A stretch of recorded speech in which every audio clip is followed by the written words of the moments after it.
I would like to apologize for the eating I have been doing. I'm starving. Well, here's part 2 of episode 2, season 1, Showmance of Glee. Eek. And as I was saying before, Kurt's bullying is just casually accepted by everyone, always. And Kurt and Mercedes, I don't know if they were friends before Glee, if they've become friends, or if Kurt was always just the fashion advisor for people. I wonder if girls in McKinley go to Kurt and say, I need you to dress me. I'll pay you 10. That's how Kurt makes money. And girls give him money to dress them. That makes sense. I'm going to accept that as headcanon for some things. Did the Cheerios actually ever mean to Kurt? I'll look for that. See if the Cheerios are ever actually mean to Kurt, if it's just they don't control the jocks who are mean. But let's see what goes on. Ready, aim. Need to communicate. You guys said you wanted modern music? I listen. Mr. Shu, we'd really like to just go at that assembly. Then you're going to take the solo. What? No, I can't do the solo, Mr. Shu. I'm still learning how to walk and sing at the same time. Oh, Kurt and Mercedes are laughing No problem. I'll walk you through it. Mercedes, you know this? Oh, I got this. She takes my money when I'm in need. Look at Kurt looking impressed. Yeah, she's a trifling. And Artie's. Friend indeed. Oh, she's a gold digger. Way over time. I don't know if Kurt looks impressed or just like, oh God, what is this coming out of you?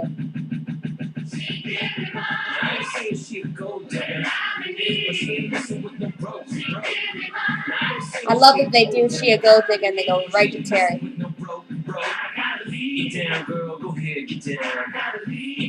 Kurt's like, I don't understand what you're doing.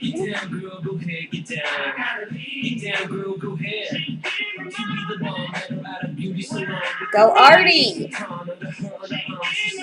This is when they had to make Schuster in more songs. He's still being inappropriately close for the children.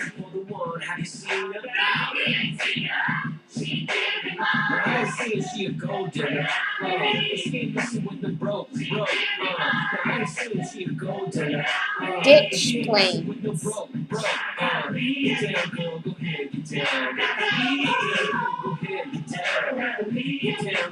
Kurt's doing this.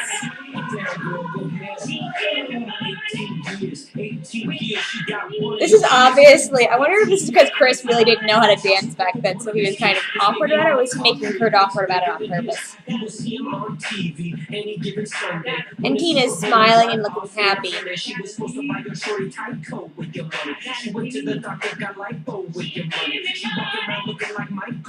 Get your hands off the studio.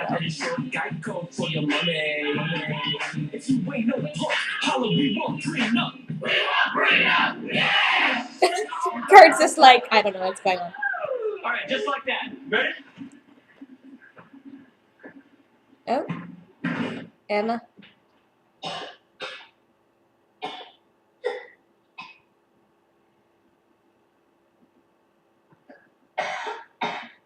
Rachel? How did you get in there? No. You missed the toilet. The girl who was throwing up before me left that.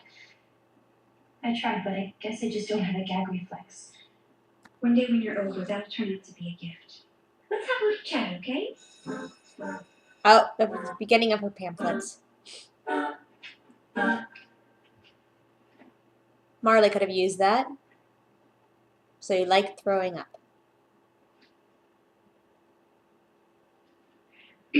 Rachel, bulimia is a very messy, serious disease. I don't have bulimia. I tried it and failed and won't ever attempt it again. Okay? Roast me out. Okay. But I still want to talk about the feelings that you had that led up to you wanting to puke your guts out. I want to be thinner. Prettier like that Quinn girl. Mm-hmm. And, That Quinn why is that?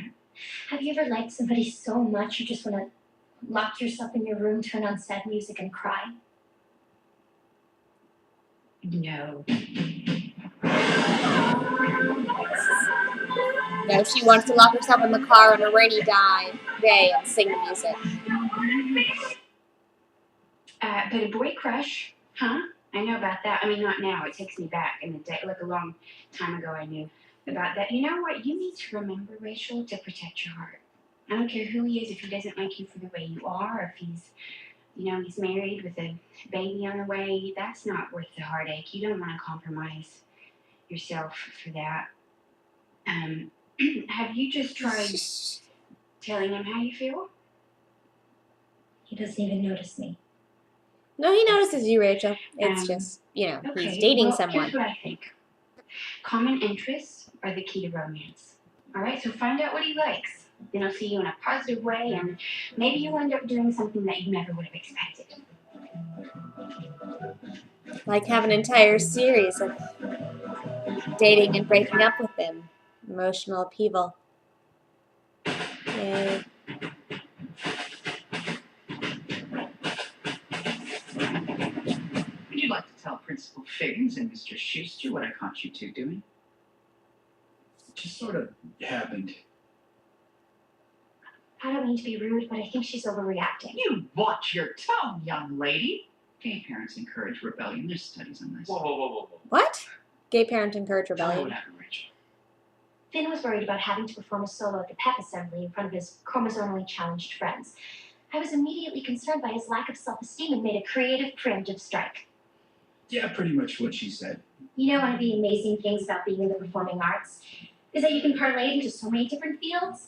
Like Justin Timberlake, he's a singer, but he also has a clothing line, and he makes things like shirts and belts. Who's Justin Timberlake? It was a twofold plan. We figured that with the right marketing Who's strategy, Justin we could Timberlake? the entire Finn. student body without having an assembly, thus creating the diverse Glee club the school has been craving.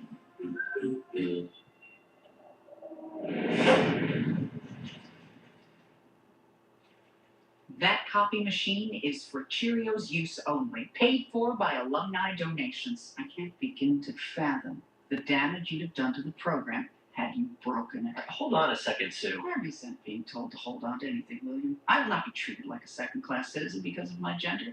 There is a very clear bureaucracy when it comes to photocopies, and you seem to think that these procedures don't apply to your students. It is my strong recommendation that both these students be hobbled. Hubble. How many copies did you guys make? 17. Okay. And how much does a photocopy cost? 4.5 cents. How about they just pay for the copies? I like this compromise. Children, pay Miss Sylvester, and we'll let you off with a warning. And so, Oh, hey. Why are you doing that? Figgins, you get on his good side? Money! Okay, this is handled. So if Bert had been rich, he would have dealt everything perfectly. Pay Figgins off and everything's good. I'm sorry, but I'll have to ask you to personally clean the congealed protein sheet off the photocopy room floor. that's why we have janitors. So we're in a recession, and concessions must be made. I'll get Recession, up half the concession. janitorial staff. We all need to lend a hand.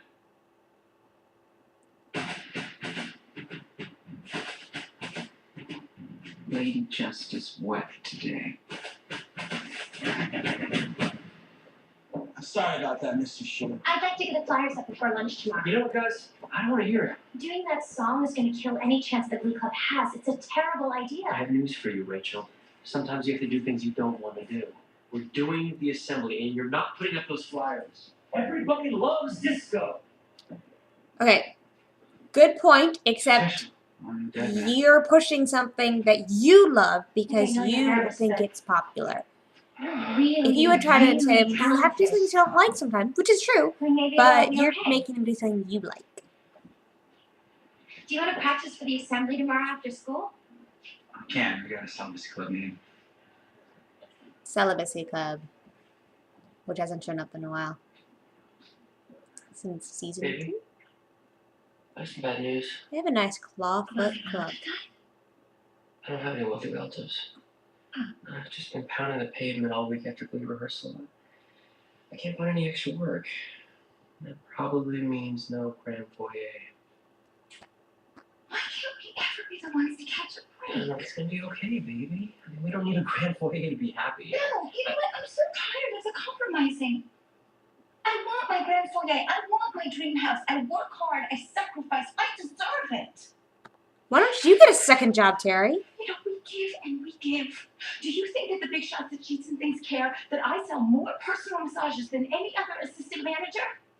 Or do you think that those kids, that they give a damn that we go with so little because you spend all your spare time choreographing those stupid dance routines?